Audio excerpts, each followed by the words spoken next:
सर्वमंगल मांगल्ये शिवे सर्वार्थ साधिके शरण्ये त्र्यंबके गौरी नारायणी नमोस्तुते। या देवी सर्वभूतेषु मां शक्तिरूपेण संस्थिता नमस्तस्यै नमस्तस्यै नमस्तस्यै नमो नमः। ओम दुम दुर्गाय नमः। स्वागत है आप सभी का आपके अपने YouTube चैनल काजल पत्रिका में। दोस्तों, आज नवरात्रि का चौथा दिन है और नवरात्रि के चौथे दिन आप सुनने वाले हैं दुर्गा सप्तशती का 5वां, छठा और 7वां अध्याय। श्री दुर्गा सप्तशती के 5वें अध्याय में शुंभ निशुंभ से पीड़ित देवताओं का देव स्तुति करना, देवी का प्रकट होना तथा शुंभ निशुंभ द्वारा प्रेरित दूत का निराश लौटना, इन सभी का वर्णन किया गया है। तो पूरे भक्ति भाव से आज की इस वीडियो में 5वें अध्याय का श्रवण करते हैं। ओम नमः चंडिकाय नमः। मेधा ऋषि कहने लगे, हे सूरत, प्राचीन समय में शुंभ निशुंभ दो असुरों ने अपने बल और अहंकार से इंद्र का राज्य तथा सब देवताओं का यज्ञ भाग छीनकर तीनों लोगों को अपने वश में कर लिया। इन दोनों राक्षसों ने सूर्य, चंद्रमा, कुबेर, यम, वरुण, पवन और अग्नि के सभी अधिकार छीन लिए और देवताओं को परास्त करके राज्य से निकाल दिया। तब असुरों के डर से कांपते हुए देवता अपराजिता देवी का इस प्रकार स्मरण करने लगे, देवी ने हम लोगों को वर दिया था कि विपत्ति पड़ने पर मेरा स्मरण करोगे तो मैं तुम्हारी विपत्ति को नष्ट करूंगी। ऐसा निश्चय कर सारे देवता पर्वत राज हिमालय पर पहुंचकर विष्णु माया की स्तुति करने लगे। देवता बोले, देवी, महादेवी तथा शिवा को हमारा नमस्कार हो। प्राकृतिक और भद्रा देवी को हम लोग प्रणाम करते हैं। रुद्रा, नित्या, गौरी, धात्री, ज्योतिष्णा, इंद्र रूपिणी और परमानंदमयी देवी को निरंतर नमस्कार है। कल्याण करने वाली, वृद्धि और सिद्धि देने वाली भगवती को तथा राक्षसों और राजाओं की लक्ष्मी दुर्गा और शिव शक्ति सरुणी को हम लोग बार बार प्रणाम करते हैं। संसार सागर को पार करने वाली दुर्गा, संपूर्ण जगत की सृष्टि करने वाली और सर्वकारिणी ख्याति देवी को तथा कृष्णा और धूम्रा देवी को निरंतर प्रणाम है। अति सौम्या अर्थात विद्या रूप से संसार का दुख नष्ट करने वाली तथा अति रौद्र अर्थात अविद्या रूप से संसार में प्रकृति कराने वाली देवी को विनिमित भाव से बार बार प्रणाम है। संसार की प्रतिष्ठा रूपिणी और कार्य रूपिणी देवी को हम लोग प्रणाम करते हैं। जो देवी सभी प्राणियों में विष्णु माया के नाम से कही जाती है, उसे नमस्कार, उसे नमस्कार, उसे बार बार नमस्कार है। जो देवी सभी प्राणियों में चेतना कहलाती है, उसे नमस्कार, उसे नमस्कार, उसे बार बार नमस्कार है। जो देवी सभी प्राणियों में बुद्धि रूप में स्थित है, उसे नमस्कार, उसे नमस्कार, उसे बार बार नमस्कार है। जो देवी सभी प्राणियों में निद्रा रूप से स्थित है, उसे नमस्कार, उसे नमस्कार, उसे बार बार नमस्कार है। जो देवी सभी प्राणियों में क्षुधा रूप में स्थित है, उसे नमस्कार, उसे नमस्कार, उसे बार बार नमस्कार। जो देवी सभी प्राणियों में छाया रूप से स्थित है, उसे नमस्कार, उसे नमस्कार, उसे बार बार नमस्कार है। जो देवी सभी प्राणियों में शक्ति रूप से स्थित है, उसे नमस्कार, उसे नमस्कार, उसे बार बार नमस्कार है। जो देवी सभी प्राणियों में तृष्णा रूप से स्थित है, उसे नमस्कार, उसे नमस्कार, उसको बार बार नमस्कार है। जो देवी सभी प्राणियों में क्षमा रूप से स्थित है, उसको नमस्कार, उसको नमस्कार, उसको बार बार नमस्कार है। जो देवी सभी प्राणियों में जाति रूप से स्थित है, उसको नमस्कार, उसको नमस्कार, उसको बार बार नमस्कार है। जो देवी सभी प्राणियों में लज्जा रूप से स्थित है, उसको नमस्कार, उसको नमस्कार, उसको बार बार नमस्कार है। जो देवी सभी प्राणियों में शांति रूप से स्थित है, उसे नमस्कार, उसे नमस्कार, उसे बार बार नमस्कार है। जो देवी सभी प्राणियों में श्रद्धा रूप से स्थित है, उसे नमस्कार, उसे नमस्कार, उसे बार बार नमस्कार है। जो देवी सभी प्राणियों में क्रांति रूप से स्थित है, उसे नमस्कार, उसे नमस्कार, उसे बार बार नमस्कार है। जो देवी सभी प्राणियों में लक्ष्मी रूप से स्थित है, उसे नमस्कार, उसे नमस्कार, उसे बार बार नमस्कार है। जो देवी सभी प्राणियों में वृत्य रूप से स्थित है, उसे नमस्कार, उसे नमस्कार, उसे बार बार नमस्कार है। जो देवी सभी प्राणियों में स्मृति रूप से स्थित है, उसे नमस्कार, उसे नमस्कार, उसे बार बार नमस्कार है। जो देवी सभी प्राणियों में दया रूप से स्थित है, उसे नमस्कार, उसे नमस्कार, उसे बार बार नमस्कार है। जो देवी सभी प्राणियों में दृष्टि रूप से स्थित है, उसे नमस्कार, उसे नमस्कार, उसे बार बार नमस्कार है। जो देवी सभी प्राणियों में मातृ रूप से स्थित है, उसे नमस्कार, उसे नमस्कार, उसे बार बार नमस्कार है। जो देवी सभी प्राणियों में भांति रूप से स्थित है, उसे नमस्कार, उसे नमस्कार, उसे बार बार नमस्कार है। जो देवी सब इंद्रियों तथा सब प्राणियों को अधिष्ठात्री है और सब प्राणियों में निरंतर व्याप्त है, जो चैतन्य रूप से संपूर्ण संसार में व्यापक है, उसको हम लोग बार बार प्रणाम करते हैं। जो देवी इस संसार में व्यापक होकर चैतन्य रूप से स्थित है, उसे नमस्कार, उसे नमस्कार, उसे बार बार नमस्कार है। पूर्व समय में अभिष्ट फल पाने के लिए देवताओं ने जिनकी स्तुति की थी और देवताराज इंद्र ने बहुत दिनों तक जिनकी सेवा की थी, जो देवी मंगल का कारण है, वह हम लोगों का कल्याण करे और सब विपत्तियां दूर करे। प्रबल दैत्यों से पीड़ित होकर हम लोग इस प्रकार जिनको प्रणाम करते हैं, जो स्मरण करते ही हम लोगों की विपत्तियां दूर करती है, वह देवी हमारी सभी विपत्तियों का नाश करे। मेधा ऋषि बोले, हे राजन, इस प्रकार देवताओं के स्तुति करने पर पार्वती प्रसन्न होकर गंगा जल के बहाने देवताओं के सामने प्रकट होकर बोली, तुम लोग यहाँ किसकी स्तुति करते हो? उसी समय पार्वती की देह से उत्पन्न होकर शिवा देवी ने उत्तर दिया, शुंभ निशुंभ ने इनको युद्ध में परास्त करके राज्य से निकाल दिया, इसलिए ये सब देवता यहाँ एकत्रित होकर हमारी स्तुति करते हैं। शिवा देवी पार्वती के शरीर कोश से निकलती थी, इस कारण लोकों में कौशिकी नाम से प्रसिद्ध थी। पार्वती की देह से जब कौशिकी निकल गई, तब पार्वती काली हो गई। हिमालय पर्वत पर रहने के कारण कालिका नाम प्रसिद्ध हुआ। देवी योग से शुंभ निशुंभ के सेवकों चंडमुंड ने परम सुंदरी अंबिका को देखा। उन दोनों ने जाकर शुंभ से कहा, महाराज, एक परम सुंदरी स्त्री हिमालय पर बैठी है, वह अपने तेज से उस पर्वत को भी प्रकाशित कर रही है। हे असुरेश्वर, वैसा सुंदर रूप आज तक किसी ने किसी का नहीं देखा। आप मालूम कीजिए कि वह देवी कौन है और उसे ग्रहण कीजिए। वह बहुत सुंदर है, सुंदर स्त्री में रतन रूप है, वह अपनी क्रांति से सब दिशाओं को प्रकाशित कर रही है। आप चलकर उसे देखिए। हे प्रभु, तीनों लोकों में जितने रत्न मणि हाथी और घोड़े हैं, वे सब इस समय आपके घर में मौजूद हैं। आप हाथियों में श्रेष्ठ ऐरावत हाथी, घोड़ों में श्रेष्ठ उच्चे श्रवा घोड़ा और पराजिता वृक्ष इंद्र से छीन लाए। ब्रह्मा का हंसयुक्त अद्भुत विमान भी आपके बलपूर्वक लाकर घर पर खड़ा कर लिया है, जो अब तक मौजूद है। महापद्य नामक निधि, जो सब निधियों में श्रेष्ठ है, उसे भी आप कुबेर से छीन लाए। समुद्र ने डरकर फूले हुए सुंदर कमलों की किंजल की माला आपको दे दी। वरुण का छाता, जो स्वर्ण के समान चमकता है, वह भी आपके घर है। प्रजापति के पास जो उत्तम रथ था, वह भी आपके घर में है। यमराज की उत्कारिदीनता नामक शक्ति भी आप छीन लाए। वरुण का पास आपके भाई निशुंभ ने छीनकर अपने घर में रखा है। जितने रत्न समुद्र में उत्पन्न हुए हैं, सब निशुंभ के घर में है। अग्नि ने डर से आपको पहनने के लिए 2 दिव्य वस्त्र दिए हैं।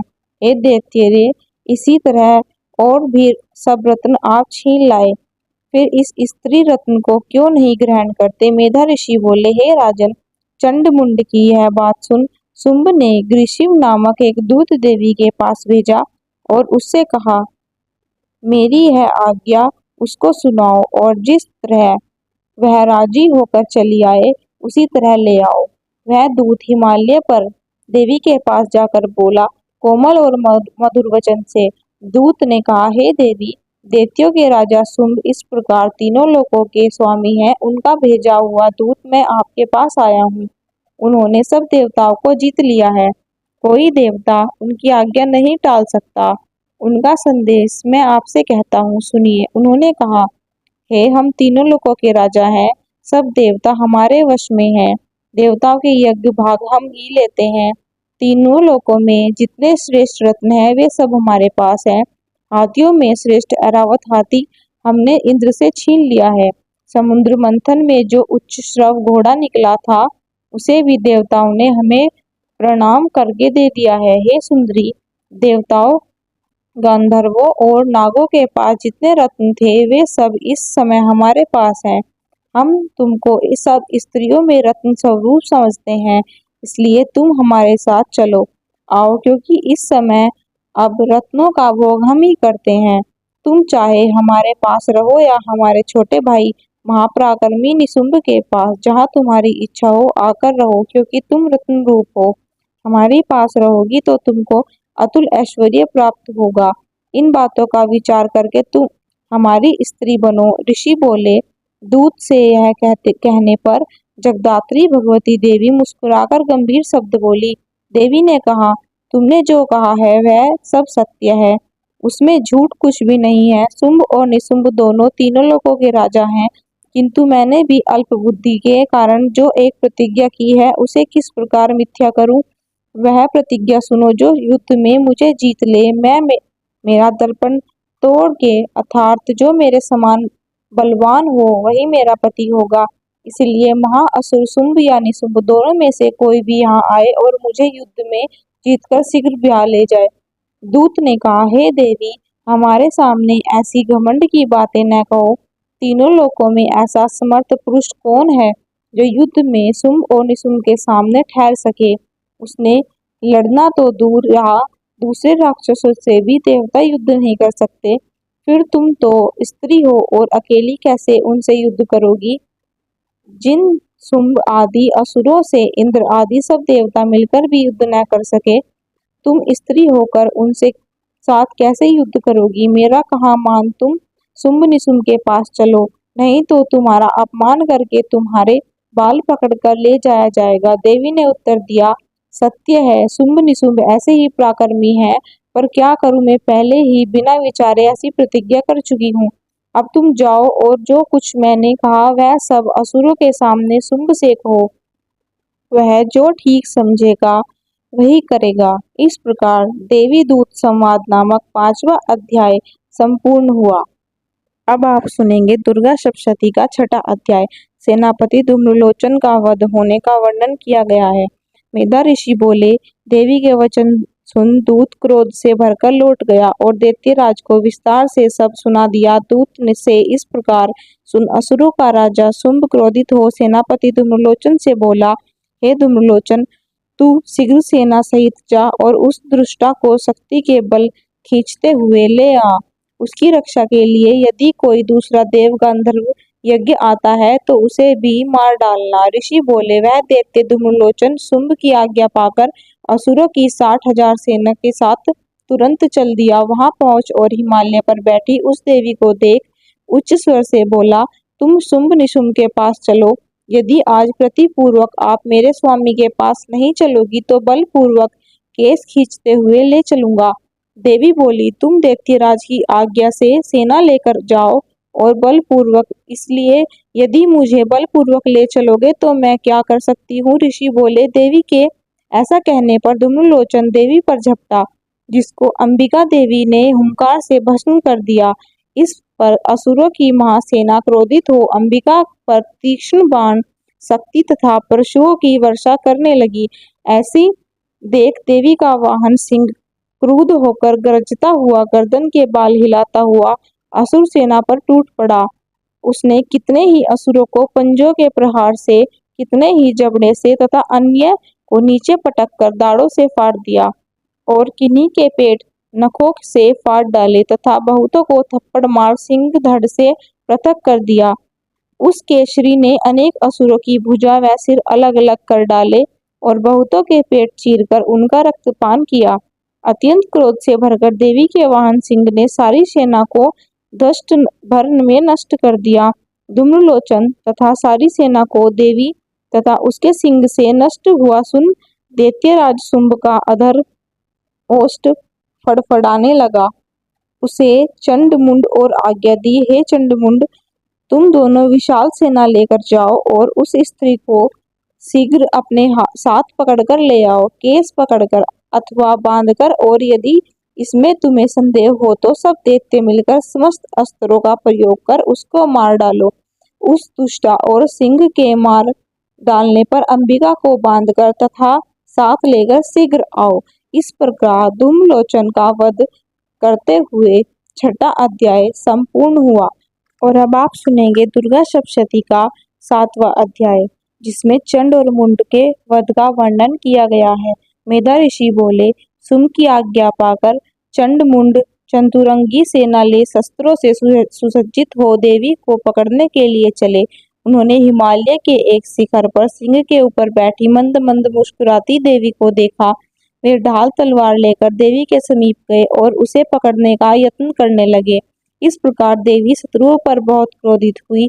उसका मुंह क्रोध से काला पड़ गया। उसी समय देवी की कुटिल भकुटियों और मस्तक से भयंकर मुख वाली काली देवी हाथ में तलवार और पास लिए प्रकट हुई, जो अनोखा खड़वांग धारण किए, मुंडों की माला से विभूषित, बाघ का चर्म ओढ़े, मांस रहित शरीर वाली अत्यंत डरावनी थी, जो मुंह को फैलाए और जीभ को बाहर काढ़े हुए थी।